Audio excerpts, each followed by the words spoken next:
ভাবছি আমাদের মানবাধিকার বিষয়ক ভাই আপনার যেহেতু মানবাধিকার নিয়ে কাজ করেন, তো এখন আমাদের একটা অধিকারের কথা, যেহেতু বাংলাদেশের 330টা আসনের মধ্যে 300 আসন নির্বাচনে হয় আর 30টা হয় মহিলা, এটা জাস্ট সংরক্ষিত আসন।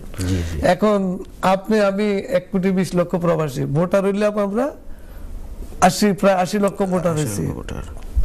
এখন আমরা যেহেতু ভোটার হয়েছি, ভোটও দিব, অর্থ দিচ্ছি, আপনার প্রবাস থেকে এত কষ্ট করে ঠান্ডার দেশ বিভিন্ন কষ্ট করি, তো আমাদেরকে কি সংসদে যাওয়ার জন্য কি আমাদের কোনো আমাদের অধিকার কথাগুলি বলতে হলে আমাদের সংসদে যাইতে হয়? এখন আমাদের এই এই এই এই আসন পাওয়ার জন্য আপনার মতামত কি সরকারের কাছে? ধন্যবাদ।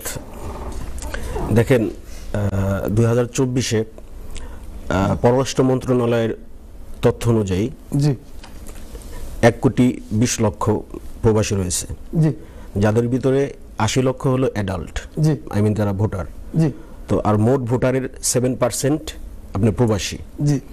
তো 7% যদি ভোটার প্রবাসী হয়ে থাকে, সেক্ষেত্রে তারা 21 সিট এটা তো ডিজার্ভ করে।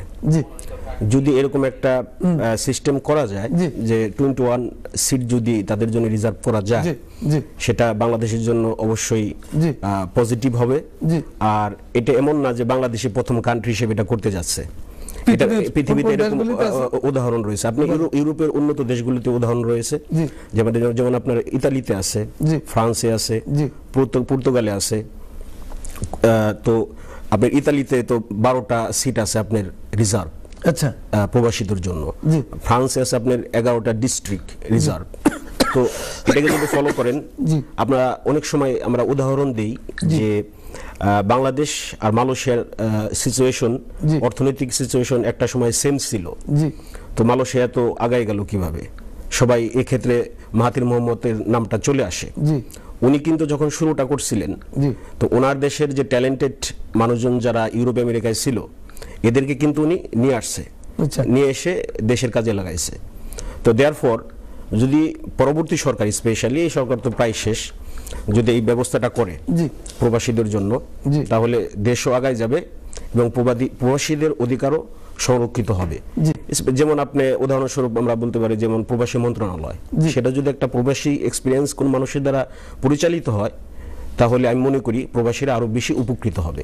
এর দ্বারা দেশও পক্ষান্তরে এগিয়ে যাবে এবং প্রবাসীদের বিভিন্ন সমস্যাগুলো নিয়ে কথা বলতে পারবে। হ্যাঁ, সেটা যদি আপনার 21টা সিট যদি আপনি সংরক্ষিত রাখেন, আর যদি কিছু মন্ত্রণালয় দিয়ে দেন, একটা দুইটা মন্ত্রণালয়, স্পেশাল প্রবাসী মন্ত্রণালয় আছে তো, এটা এক্স্যাক্টলি, সেটা যদি আপনার প্রবাসীর দ্বারাই পরিচালিত হয়, সেটাই তো সবচেয়ে বেটার হবে আমি মনে করি। আপনি স্বাস্থ্য মন্ত্রণালয়, একজন মানুষ যদি এক্সপেরিয়েন্স ডাক্তার হয়, তাহলে কিন্তু সে স্বাস্থ্য মন্ত্রণালয়টা খুব ভালোভাবে পরিচালিত করতে পারবে।